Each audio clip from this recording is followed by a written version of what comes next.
السلام عليكم متابعين الكرام، اهلا وسهلا بيكم. معاكم سمر. النهارده عنوان الفيديو بتاعنا هقول لكم علاقة المصريين بالارقام. هنلاقي ان علاقة المصريين بالارقام علاقة غريبة جدا. يعني ايه؟ انا هقول لكم. هنلاقي ان الحاجة الكويسة لازم يجي قبلها رقم 1000، زي 1000 مبروك و1000 نهار ابيض. والحاجة الوحشة لازم يجي قبلها رقم 60، زي في 60 داهية جاتك 60 نيلة. والحاجة اللي ملهاش لازمة خالص يجي قبلها رقم 30. وفي نفس الوقت نبص نلاقي واحد محتار كده بيضرب اخماس في اسداس. الله، طب ليه مش بيضرب تلاتات في اربعات؟ مننا يا مصريين طول عمرنا بنحب الفهلوة. وفي رقم بقى احنا بنزعق لاي حد بيحاول ينطقه بس قدامنا، اللي هو ما تقوليش تلت التلاتة كام. ولما تسأل حد انت عامل ايه، انت كويس، هيقولك انا 100 فل و14.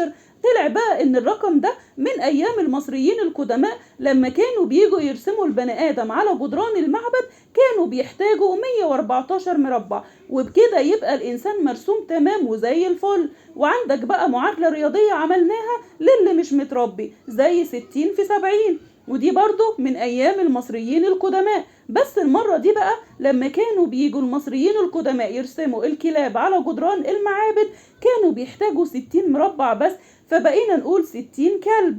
امال بقى 70 ده جه منين؟ الكلب كبر لحد ما وصل لنا وبقى من 60 ل70.